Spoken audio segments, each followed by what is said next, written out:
Hi hello ಎಲ್ಲರಿಗೂ ನಮಸ್ಕಾರ. Welcome back to Shashi's kitchen. ಇವತ್ತು ನನ್ನ ಕಿಚನಲ್ಲಿ ಸೀಮೆ ಬದನೆಕಾಯಿಂದ ಒಂದು ಟೇಸ್ಟಿಯಾಗಿರೋ ಪಲ್ಯ ತೋರಿಸ್ತಾ ಇದ್ದೀನಿ. ಅದಕ್ಕೆ ಏನೇನು ಬೇಕು ಅಂತ ನೋಡ್ಕೊಳ್ಳೋಣ. ಒಂದು ಬೌಲ್ ಸೀಮೆ ಬದನೆಕಾಯಿನ ಪೀಸ್ ಮಾಡಿ ಇಟ್ಕೊಂಡಿದ್ದೀನಿ. ಒಂದು 4 ಸೀಮೆ ಬದನೆಕಾಯಿ ತೊಗೊಂಡಿದ್ದೀನಿ, ಒಂದು ಬೌಲ್ ಇಟ್ಕೊಂಡಿದ್ದೀನಿ. ಮತ್ತು ಗ್ರೀನ್ ಚಿಲ್ಲಿಸ್, ಇದಕ್ಕೆ ಕೊತ್ತಂಬರಿ ಸೊಪ್ಪು, ಕರಿಬೇವಿನ ಸೊಪ್ಪು, ಸಾಲ್ಟ್ ಇದೆ, ಮತ್ತು ಪೌಡ್ರು ಒಂದು ಮಾಡ್ಕೋಬೇಕು, ಅದಕ್ಕೆ ಕಡಲೆ ಬೀಜ, ರೆಡ್ ಚಿಲ್ಲಿಸ್ ಇದೆ, ತೆಂಗಿನಕಾಯಿ ಇದೆ, ಮತ್ತು ಆನಿಯನ್ ಇಷ್ಟನ್ನು ಇಟ್ಕೊಂಡಿದ್ದೀನಿ. ಇವಾಗ ಒಂದು ಪ್ಯಾನ್ ಇಟ್ಕೊಂಡು ಸ್ವಲ್ಪ ಆಯಿಲ್ ಸೇರಿಸ್ಕೊಳ್ಳೋಣ. ಒಂದು 3-4 ಸ್ಪೂನ್ ಆಯಿಲ್ ಸೇರಿಸ್ಕೊಂಡು ಒಂದು ಸ್ಮಾಲ್ ಸ್ಪೂನಲ್ಲಿ ಸಾಸಿವೆನೂ ಸೇರಿಸ್ಕೊತಾ ಇದ್ದೀನಿ. ಸಾಸಿವೆ ಸಿಡಿದ ನಂತರ ನಾವು ಕಡಲೆಬೇಳೆ ಹಾಕೊಳ್ಳೋಣ. ಒಂದು 2 ಸ್ಪೂನ್ ಕಡಲೆಬೇಳೆ ಸೇರಿಸ್ಕೋಬೇಕು. ಇವಾಗ ಪಲ್ಯಕ್ಕೆ ಕಡಲೆಬೇಳೆ, ಉದ್ದಿನಬೇಳೆ ಎಲ್ಲ ಸೇರಿಸುವಾಗ ಟೇಸ್ಟಿಯಾಗಿರುತ್ತೆ. ಇವಾಗ ಹಸಿಮೆಣಸಿನ್ಕಾಯಿ ಕೂಡ ಸೇರಿಸ್ಕೊಂಡಿದ್ದೀನಿ. ಮತ್ತು 2 ಆನಿಯನ್ ಚಿಕ್ಕದಾಗಿ ಕಟ್ ಮಾಡ್ಕೊಂಡಿದ್ದೆ, ಅದನ್ನು ಸೇರಿಸ್ಕೊಂಡು ಹಾಗೆ ಫ್ರೈ ಮಾಡ್ಕೊಳ್ಳೋಣ. ಕರಿಬೇವಿನ ಸೊಪ್ಪು ತೊಳೆದಿಟ್ಕೊಂಡಿದ್ದೆ, ಅದನ್ನು ಸೇರಿಸ್ಕೊತಾ ಇದ್ದೀನಿ. ನೋಡಿದ್ದೀನ ಪೌಡ್ರ್ ಮಾಡ್ಕೊತೀನಿ. ಇವಾಗ ಸೀಮೆ ಬದನೆಕಾಯಿನ ಸೇರಿಸ್ಬಿಟ್ಟು, ಇದು ಸಾಫ್ಟ್ ವೆಜಿಟೇಬಲ್ಸ್, ಸ್ವಲ್ಪ ಹೊತ್ತಲ್ಲೇ ಒಂದು 4-5 ನಿಮಿಷದಲ್ಲೇ ಬೆಂದ್ಬಿಡುತ್ತೆ.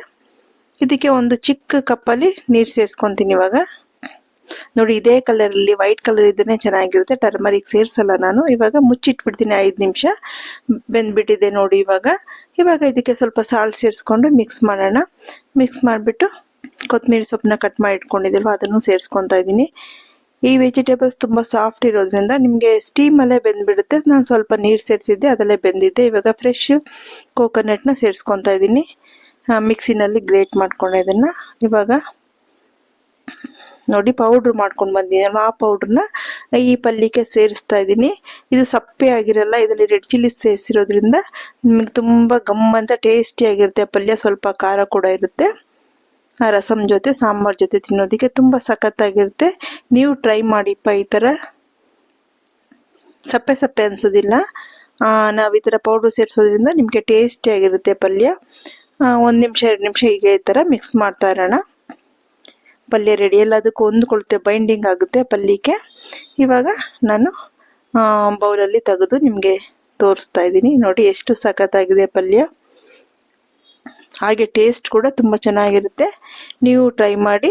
ಬರೀ ಸಪ್ಪೆ ಪಲ್ಯ ಮಾಡೋದಕ್ಕಿಂತ ಈ ಥರ ನಾವೊಂದು ಪೌಡ್ರನ್ನ ಮಾಡಿ ಅದರಲ್ಲಿ ಸೇರಿಸುವಾಗ ನಿಮಗೆ ಇನ್ನೂ ಪಲ್ಯ ತುಂಬ ರುಚಿ ಕೊಡುತ್ತೆ, ತುಂಬ ಟೇಸ್ಟಿಯಾಗೂ ಇರುತ್ತೆ. ನೋಡಿ, ಈ ಥರ ಬಂದಿದೆ. ಇವಾಗ ಇನ್ನು ಸ್ವಲ್ಪ ಪೌಡ್ರನ್ನ ಅದ್ರ ಮೇಲೆ ಸೇರಿಸ್ತಾ ಇದ್ದೀನಿ.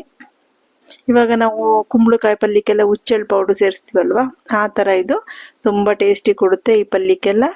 ನೀವು ಮಾಡಿ ನೋಡಿ ಹೇಗಿತ್ತು ಅಂತ ನನಗೆ ಕಮೆಂಟ್ ಸೆಕ್ಷನಲ್ಲಿ ತಿಳಿಸಿ. ನನ್ನ ಚಾನಲ್ನ ಯಾರ್ಯಾರು ನೋಡ್ತಾ ಇದ್ದೀರಾ ಸಬ್ಸ್ಕ್ರೈಬ್ ಮಾಡಿ ನೋಡಿಪ್ಪ. ಲೈಕ್ ಮಾಡಿ, ಕಮೆಂಟ್ ಮಾಡಿ, ಶೇರ್ ಮಾಡಿ, ಆಯಿತಾ? ಈ ಪಲ್ಯ ನೀವು ಟ್ರೈ ಮಾಡಿ. ಸೀಮೆ ಬದನೆಕಾಯಿ, ಬ್ಯಾಂಗ್ಳೂರ್ ಬ್ರಿಂಜಾಲ್ ಅಂತಾರೆ ಇದನ್ನು.